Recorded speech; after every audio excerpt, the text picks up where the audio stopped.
कि वो समाज की बहुत बेहतर सेवा कर सकता है। लेकिन जन जागरण जो होता है वो सामाजिक संगठन ही करते हैं। आज जो है मोदी जी जितनी नीतियां लेकर आए हैं, हम लोग उनको अगर इम्प्लीमेंट नहीं करेंगे ज़मीनी स्तर पे तो कैसे संभव होगा। देखिए, राजेश झा में कुछ नहीं है। राजेश झा एक साधारण व्यक्ति है। हम 7-8 साल पहले पढ़ाने का काम करते थे, एक शिक्षक थे, साधारण परिवार से आता हूँ। हाँ, राजनीतिक विचारधारा और राजनीतिक पूर्वजों से चलता आ रहा है। घर में विधानसभा अध्यक्ष बने, चीफ जस्टिस ऑफ इंडिया बने, एमएलए एमपी बने, ये सब घर में बना। लेकिन जो लोग जुड़ रहे हैं ना, वो सिर्फ और सिर्फ तिरंगे के लिए जुड़ रहे हैं, वो भारत माता की जयकारा के लिए जुड़ रहे हैं, वो राष्ट्रवाद के लिए जुड़ रहे हैं। और उससे भी थोड़ा आगे बढ़ जाऊं तो मोदी जी ने जो रफ्तार दिया है ना देश को राष्ट्रवाद में 2014 के बाद, उस रफ्तार में लोग उस गाड़ी में डब्बे में बैठना चाहते हैं कि चलो हम सेना में नहीं है, हम बॉर्डर में नहीं है, सैल्यूट तिरंगा के माध्यम से कम राष्ट्र सेवा हम कर दें। और इसलिए हम लोग चूँकि एक शाम शहीदों के नाम भी कार्यक्रम करते हैं, पुलवामा में हुआ, उरी में हुआ, कई जगह पर लोग शहीद हुए तो उनको सम्मान किए।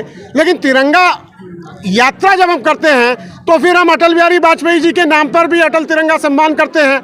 तो हमारे जो कार्यक्रम हैं वो देशव्यापी कड़ी में हमें महिला दिवस में एक कार्यक्रम करना था 8 मार्च को होली थी, तो इसलिए हमने उस कार्यक्रम को हमारे सभी बुजुर्ग और सभी वरिष्ठ साथी, हमारे अनुभवी साथी, जो हमारा एक टीम है जिसमें कि पूर्व मंत्री हमारे आप सामने में खड़े हैं सच्चिदानंद पोखरियाल जी, ये अपने आप में एक व्यक्तित्व हैं। हमारे एमएलए जिनको कोई ऐसा नहीं जानता, जो केजरीवाल का एक भ्रष्ट सरकार दिल्ली में है उसको स्थापित करने में भी इनका योगदान रहा। ये अलग बात है कि ये आज भाजपा में है, क्योंकि इनको भी सच्चाई पता चल गई। हमारे साथ हमारे जो जुनूनी व्यक्ति होते हैं, ऊर्जावान, हमारे प्रदेश अध्यक्ष, नवनियुक्त प्रदेश अध्यक्ष का ये पहला कार्यक्रम था प्रेम सिंह जी का। इस तरह हमारे सैल्यूट तिरंगा के एक व्यक्ति, चाहे वो गिरीश पाठक हो, चाहे राजकुमार सिंह हो, चाहे वो हमारे युवा साथी हो, अब तो महिलाओं ने भी थाम लिया है। आपने भीड़ देखा, बैठने का जगह नहीं था। इसका कारण क्या है कि हम लोग एक बहुत ही स्ट्रॉन्ग विचारधारा, भारत माता की जयकारा, तिरंगे के सम्मान, राजस्थान, ऑक्युपाइड कश्मीर, बांग्लादेश, अफगानिस्तान, ईरान, ये किसका था? ये सब भारत के हिस्से थे। इसको तोड़ा गया है। वो जो जोड़ने के लिए निकले हैं ना, उनको जोड़ने का पता नहीं है क्यों जोड़ा। भारत जोड़ो, भारत जुड़ा हुआ है। भारत को मोदी जी ने जोड़ के दिखाया।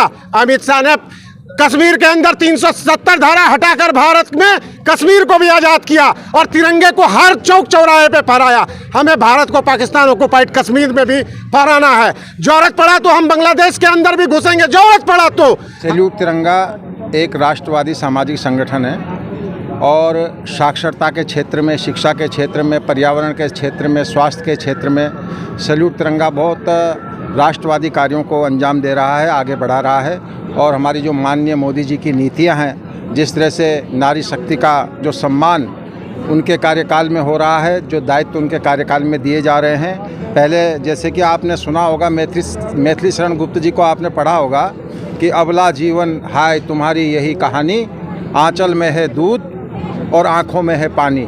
लेकिन आज वो अबला सबला बन गई है। तो जयशंकर प्रसाद जी कहते हैं कि नारी तुम केवल श्रद्धा हो, विश्वास रजत नग पग तल में, और पीयूष स्रोत सी बहा करो जीवन के सुंदर समतल में। देखो, मैं तो लंबे टाइम से 2 बार विधायक भी रहा हूँ, क्योंकि राजनीति हमारा कोई पेशा नहीं है। तो सैनिक तो शर्त पर रहता है, पर देश के अंदर इतना भ्रष्टाचार, इतना जो है ना, अन्ना हजारे का जब मूवमेंट हुआ तो चारों तरफ कोई मतलब आए दिन नई खबर मिलती थी कि भ्रष्टाचार हो रहा है। 26/11 के हमले में जो है ना मुझे चोट लगी, आतंकवादियों को मारा मैंने वहाँ पे। और उसके बाद जो ना कांग्रेस की सरकार थी, मुझे मेडिकल बोर्ड आउट कर दिया था।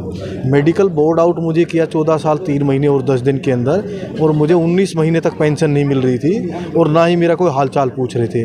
और कसाब के ऊपर जो 54 करोड़ रुपए खर्च किए। तब जो है ना उस समय की भ्रष्ट सरकार को मैंने ललकारा कि भाई अब तो पहले तो सरदों के दुश्मन मारे हैं, अब जो ना भारत के अंदर के दुश्मनों को मारेंगे। लोकसभा राज्यसभा के अंदर जो बैठे हैं उन गद्दारों को साफ करने का हमने निर्णय लिया।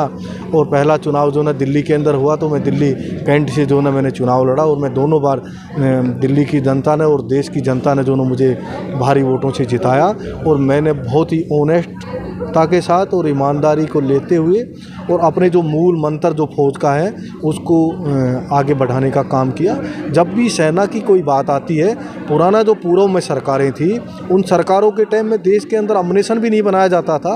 आज नरेंद्र मोदी भाई की सरकार है, इस देश के अंदर फाइटर जेट बनाए जा रहे हैं, इस देश के अंदर बड़े बड़े बेड़े नेवी के लिए बनाए जा रहे हैं, राइफल अपनी बनाई जा रही हैं, हर सैनिक को बुलेट प्रूफ जैकेट दिया जा रहा है। मैं कहना चाहूँगी राजेश झा के लिए, इस पूरी टीम के लिए, कि किसी को चिंता है आज की तो किसी को तख्त तो ताज की, और ये सैल्यूट तिरंगा वो है जिससे चिंता है पूरे समाज की।